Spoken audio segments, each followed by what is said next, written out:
that is the different evidences of the continental drift theory. That is the very important part, that is the different evidences of continental drift theory.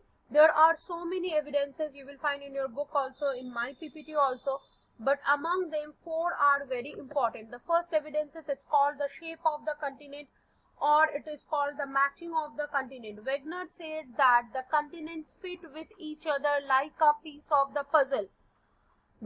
You can see the map over here, you can see the Africa, the western part of the Africa, even the eastern part of the South America exactly match with each other.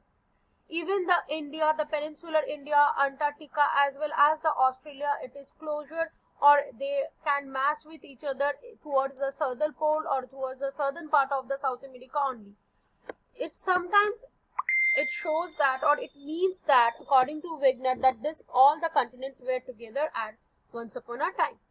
Wegener was not only the geographer or not only the scientist who have noticed this.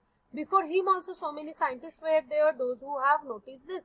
Like one of them is the Antonio Pellegrini.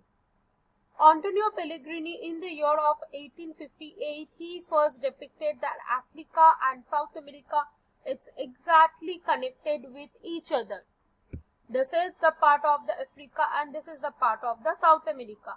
And he was the first scientist who first published the map of this by depicting the apparent fit of the continent. Like he is showing this continent fit with each other.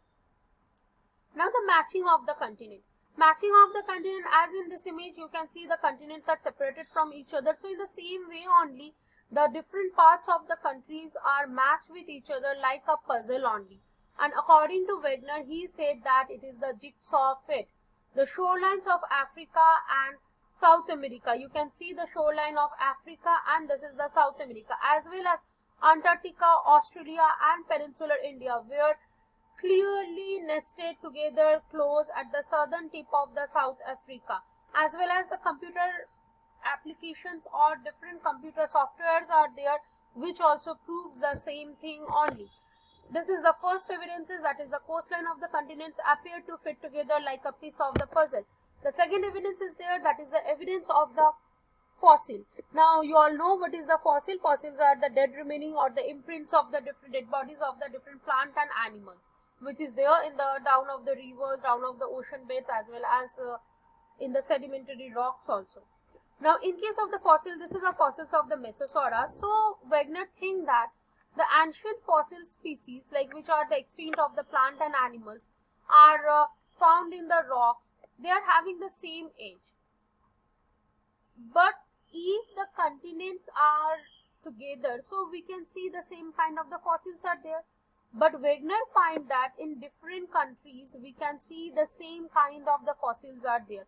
Now how could it be possible?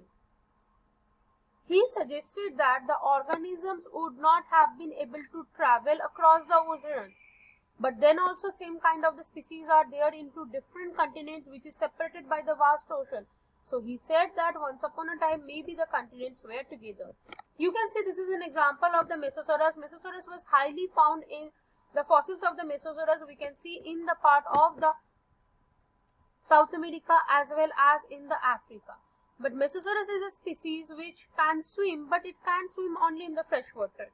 So in between Africa and South America we are having the ocean water, and Mesosaurus can't swim and cross this amount of the ocean water only, as well as it cannot fly also. So according to Wegener, he wants to say that maybe in the previous time or in the geological past the continents were together, and after that it split away and the fossils of the Mesosaurus also separated by that only.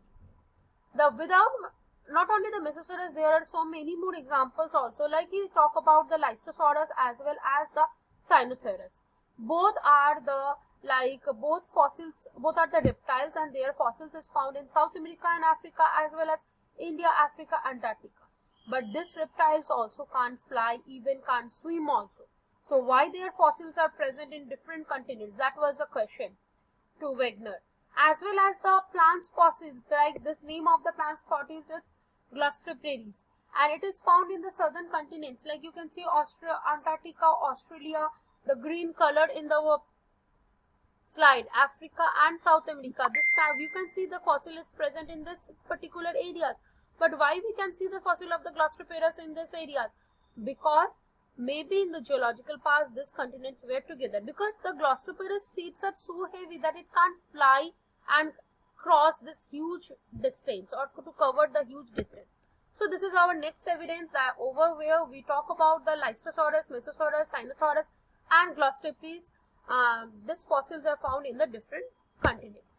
This is our evidence number 2, that is the identical fossils have been found in the rocks on either side of the ocean. The third evidence that given by Wegener, that is the rocks and the geological structure. The third evidence that is given by the Wegener, that is the rocks and the geological structure. Now, Wegener was a geologist also, so he understood properly about the geological structure and the rock formation of the different regions. This was the Wegener's only zone only. So he said that, or he collected the different evidences of the mountain ranges, where he said that you can see in this part of the Northern America, the eastern part of the Northern America, as well as you can see this part, the northern part of the Europe. Some mountains are there. These mountains are having same kind of the rocks as well as the minerals. Now, how is it possible in both the part we are having same kind of the rocks and same kind of the minerals in both the part? How we can have? Now, this is a question to Wegener.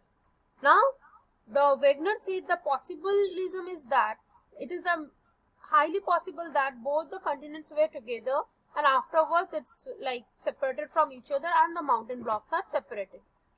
This evidence, it's called the evidence of the rocks or the rock evidence in the mountain ranges. Same rocks can be found in the different mountain ranges. Existing mountain ranges separated by the vast ocean contains the rocks identical of the mineral content. A prime example of the belt of the ancient rock is 2000 million years from the Brazil coast matched with the Western Africa. If we will see the Brazil coast, here also the same kind of the rocks are found, which rocks are present in the southern part of the Africa also. Now, in case of the continental drift theory, this is the third evidence, that is the identical rocks and mountain structures have been found either side of the ocean. Now, the next evidence, that is the fourth evidence we are having, that is the paleoclimate data.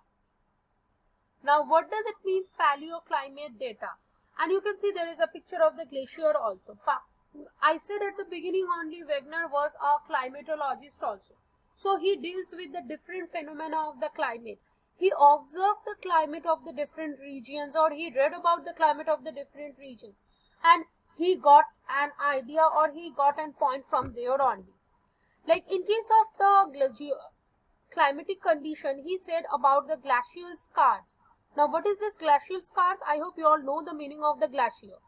Glacier is a huge mass of the ice that moves slowly over the ground.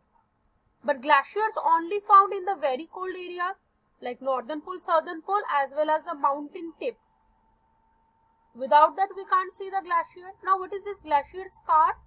The scars made by the glacier. When these glaciers are moving in this way, because of the movement of the glacier, the abrasion occur. And due to that only the scars occur in the rock. Like you can see the scars occur in the rock. And this is called the glacial scars. Now, in case of the Wegener, he said that in different continents or in different continents only. The southern part of the South America, the southern part of the South America, the peninsular India, Antarctica and Australia, this part having this kind of the glacial scars in the rock. You can see this line things are there. These all are the glacial scars. Now he said that then how is this possible? Because Africa, whatever kind of the climatic condition is there in Africa, we know Africa couldn't have glaciers. Even South America also not. So he wants to prove by this evidence only like all the continents were together and they were the nearby to the southern pole. That's why in a geological past they all comes under the process of the glaciation. And over there glacial scars are found. This is our fourth evidence that is called says about the glacial scars. Our next evidence is location of the coal deposits. Now, location of the coal deposits means generally we know that coal deposits have been found in the temperate as well as the polar region. But coal can be formed only in tropical region. So in case of the world, if you will see the coal map of the world, generally this particular area, this all areas having the coals. But generally Siberia is a coal part, or this part of the Northern America is also the coal part. Then how the where the glaciers and all are there, how coal deposits can be found. But that's why Wegener want to say that maybe in the geological past these continents were together and they were in the different position, or they were in the tropical region. That's why the coal formed only. And now we can see this is splitted up, so the coal you can find in the different parts of the world, but that was formed in that geological past only. And the last evidence of the continental drift theory, that is the placer deposits. Now what is this placer deposits?